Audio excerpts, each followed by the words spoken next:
Well, back for Labor Day weekend here, and working on getting the 525 serviced out. This one should go pretty quick. It just basically engine oil change and stick the head on it.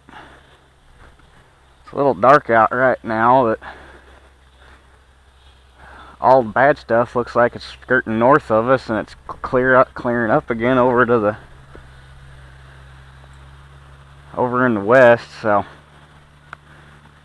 I don't know, if it starts raining, I'll just button her back up and wait for it to blow over. But according to the Weather Channel, we only got our greatest chance is only about 35%, so who knows?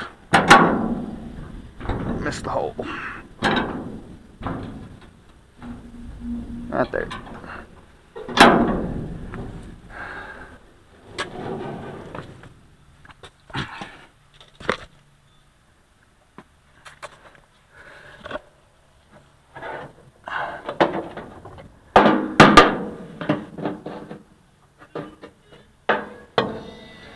The unfortunate part of this machine is how they chose to run the hose coming off the engine, but well, it is what it is. Really ain't a whole lot else to do with it. There's not nearly as much room on the 7300. This side's a little bit wider. I think it comes out flush, just about flush with the tire, so they got more room to work under there. But this machine's so narrow they don't.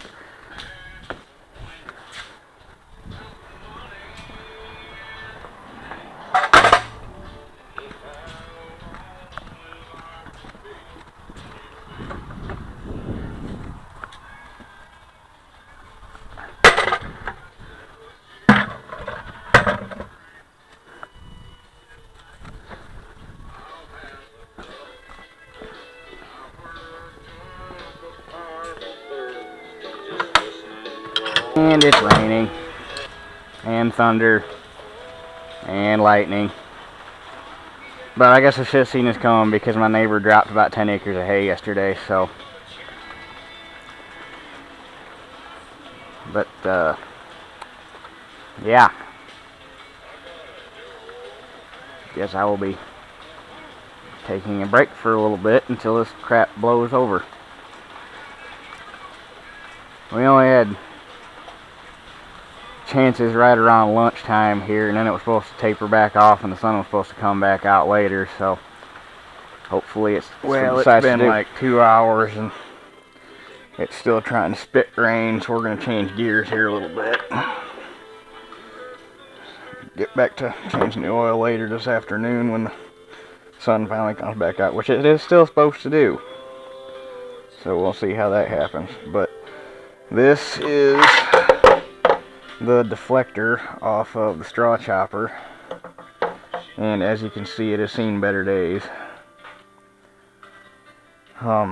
This chopper actually doesn't belong on, or didn't come with this machine. I got it out of a junkyard off of a Moline 2890, which is the Moline version of the 525, and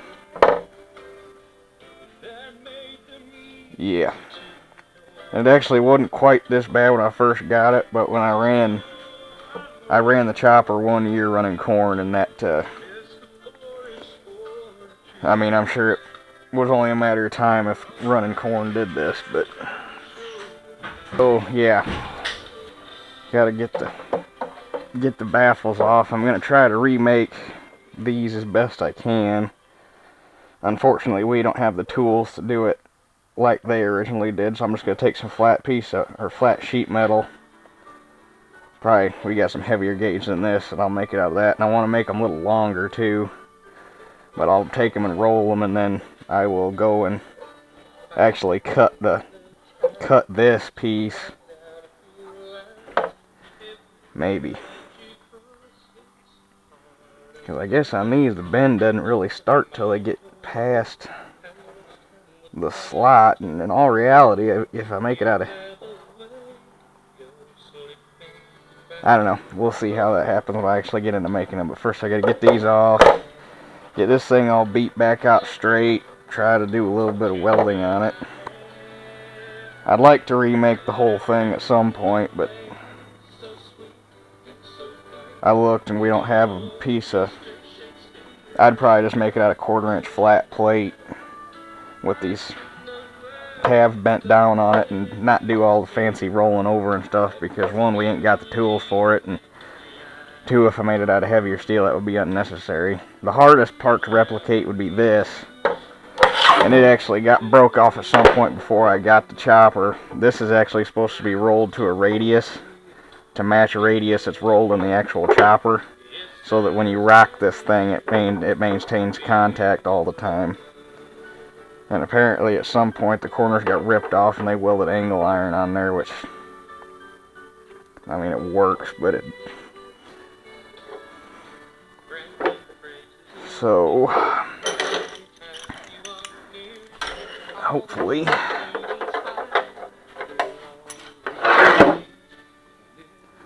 yeah.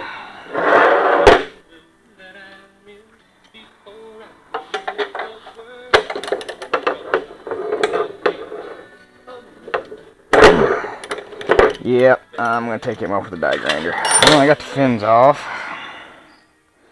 They're in worse shape than I originally thought, so. But now I got to get this thing pounded back out halfway flat. The first issue I got is I got to get all the crap out from underneath this. I don't know how I'm going to... It'd be nice to be able to get up under there and pry it up just a little bit, blow all the crap out, and then pound it back out flat, and then go through and weld it. But I don't know how I can't tell if it's spot welded, because I can't see anything from this side, but I've tried beating on it with a chisel, and it doesn't want to move.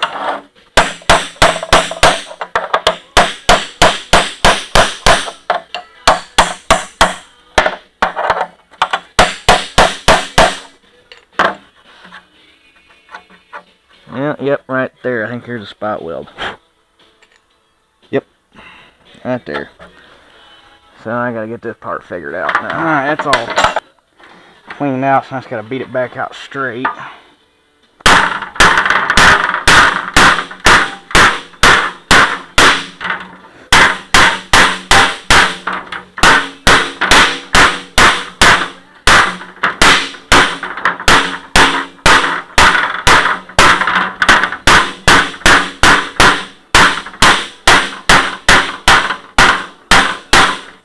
At this point, this poor thing's so whooped, I'm not necessarily worried about making it pretty as much as functional.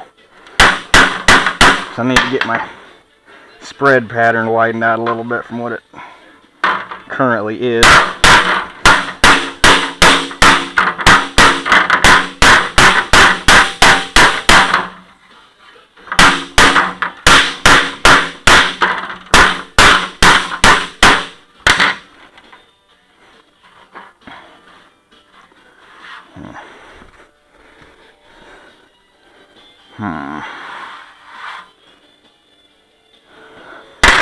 I'm gonna have to get out the BFE for this.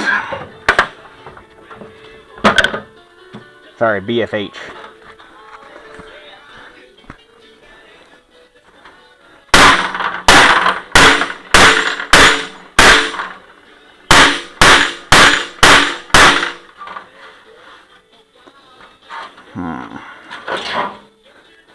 Problem with stuff like this is trying to figure out what was originally flat and what was originally bent.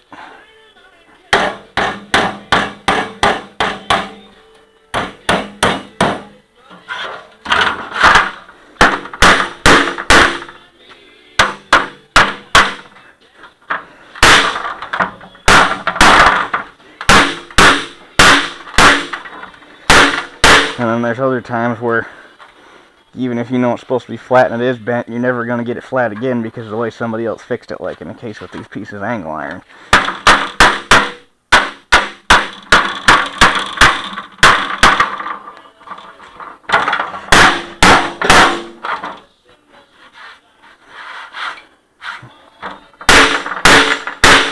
Ain't good enough for what it is.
I got the shroud done the best I could with what I started off with.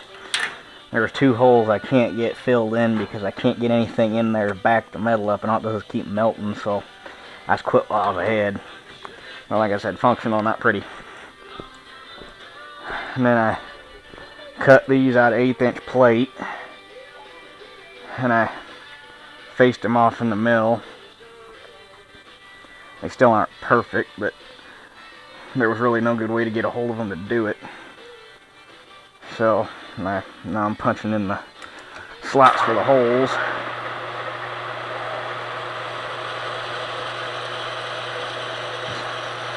Do the initial hit with a drill and then take an end mill and do the slot.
Alright, I got the slots punched in it. Next step's going to be to take it down and press and break them over.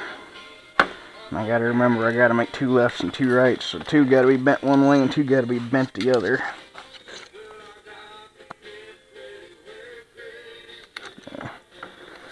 Like that. Let's do this.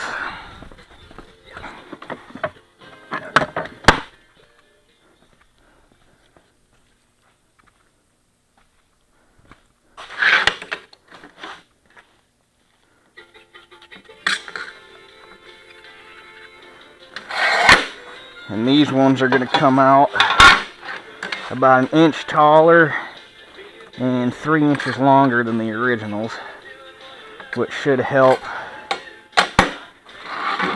with how well they spread.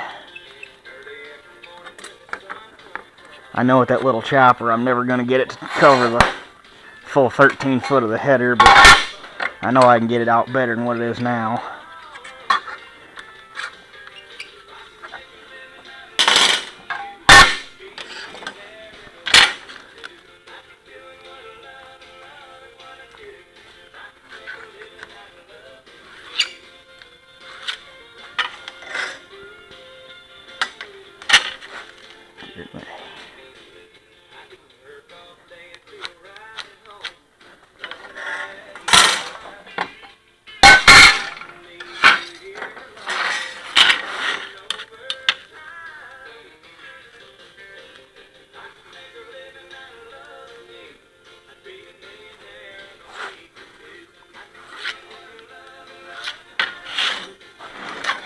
Alright, next thing I gotta do is, since this is bent, I obviously can't, there's no way to actually put an arc into it with this here because it acts like a rib. So out here just ahead of this last hole, I gotta come in and slot it. And I'm gonna take the torch and heat it and bend this over flat against here. And then I still gotta figure out something to use as a die to, or a pattern for my arc. Then I'm gonna get it all bent, clamp it down, and then weld this flat back here so it strengthens it and keeps it from trying to spring back. So, get that done.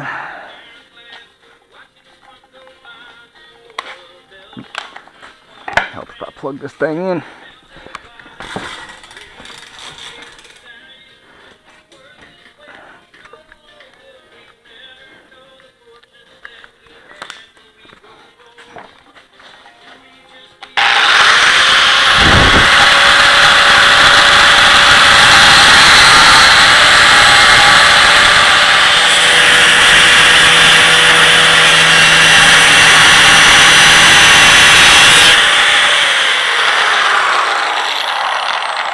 Alright, well, here's one.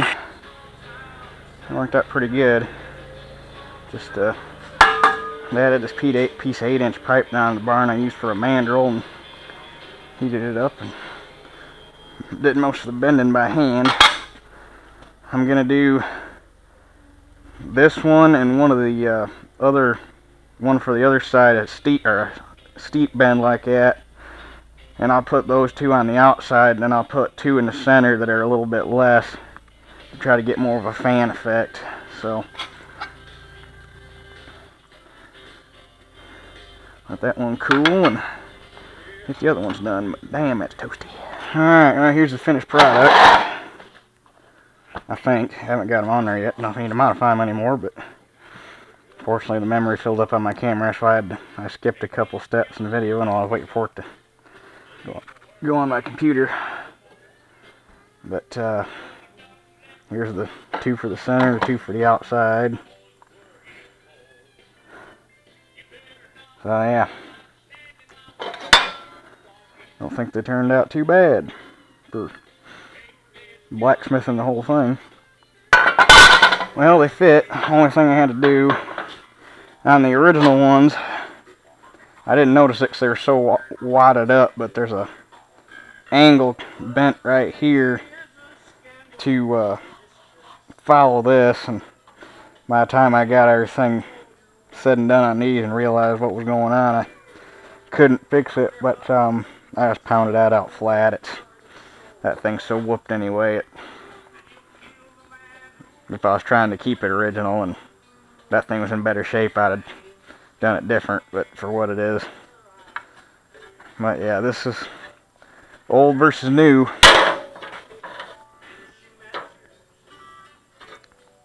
Wimpy, manly.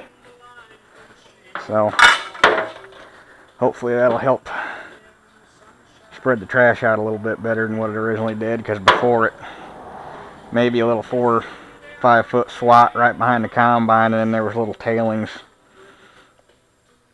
out maybe 10 foot, but it never did spread the whole width of the head. Hopefully this will get it closer to spreading the whole width of the head. So go ahead and get that thing stuck back on the combine. And here it is back on the machine. I ended up not welding these back into the main fin because I laid one of them in there on the ground and jumped on it, and it didn't even try to bend. So I think just being there stiffens it up enough. I ain't got to worry about welding it. And if they bend, I guess I'll go in there and weld it, but I doubt they will.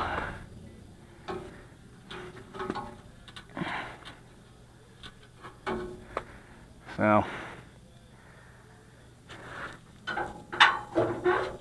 And I already finished changing the oil while I was waiting for these things to cool down enough I could start handling them again, so that part's done. So should be ready to start putting the head on it in the morning, which won't take too long. And really isn't a whole lot to do with that because I already did most of the work to it earlier this summer. So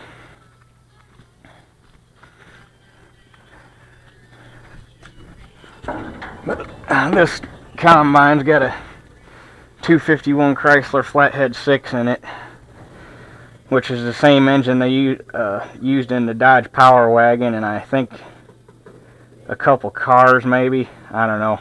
I know for sure they used it in the Power Wagon, but the only difference between this one and the automotive one is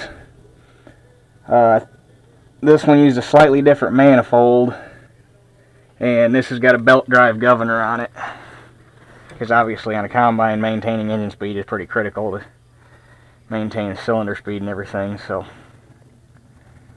but one thing Dad and I were talking about doing to this thing, and I think it'd be kind of cool, and I'd actually like to try it, because this motor, it's not weak, but it does need rebuild. It uses oil, and I think the main seals are getting kind of iffy, which is part of the problem, and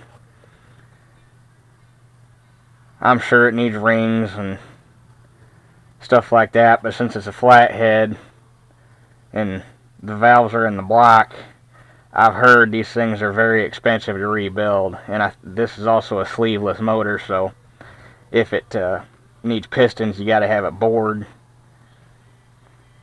So I guess the parts for it aren't that bad, but it's the machine work that can really get expensive. So what Dad and I were thinking, and I did some measuring in it while I had it up here, and I think it might work, is we think it'd be cool to put a naturally aspirated 310 diesel out of a 1750 or 1755 in it. And the only real issue would be on the 310, the exhaust, which on this machine is over here, is going to be over here, so we would have to route the exhaust pipe different. And a 310 from the front of the fan to the back of the engine block is 3 inches longer. So what it may require is getting this shield and possibly some other pieces of sheet metal off of a 7300 to get the engine compartment long enough. And the other thing is, as long as the back of the bolt pattern on the back of the motor is built to SAE standard, this bell housing should still go on a 310. Should. Can't swear to it because we haven't looked at it yet, but as long as it's got an SAE bolt pattern, it should fit on a 310, because all the industrial engines had to have that same bolt pattern to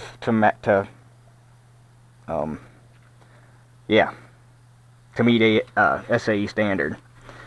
So theoretically it shouldn't be too hard to do, and this motor's actually built on a skid, so you unhook the belt or drive belts off this side, you unhook the hydraulic pump off that side, the wires, and then you unbolt the skid, and the whole radiator, engine, everything comes out in one piece. So doing the repower actually wouldn't be that hard, because that skid would set your parameters as to what kind of room you have to work with, and then you can basically, by measuring, do all the work on the skid, not even have to have the machine here at the house, get the engine set back on the skid, bring the combine back over here, set the skid in the combine, hook the belts and the hydraulic pump back up, and away you go. So that's something we might look into, and I think it'd be kind of cool, and probably actually gain some horsepower, because this engine is rated at 80 flywheel horsepower. So, and a 310 is rated at, we could probably turn it up to get it to 90 PTO horsepower, but, and I'm asking some questions right now to some guys, I want to know what the flywheel horsepower on the 310 is compared to this. I know being a diesel it's going to have gobs more torque, but I want to know what the flywheel horsepower is compared to this motor. So I can only assume it's going to be more, but before we actually start the project, need to do the research. So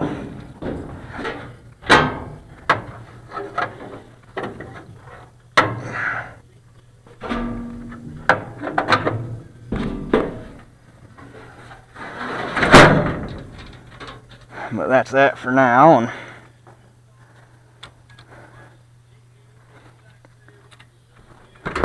get the head put on it tomorrow and run it back over to the barn, and this one should be ready to rock and roll.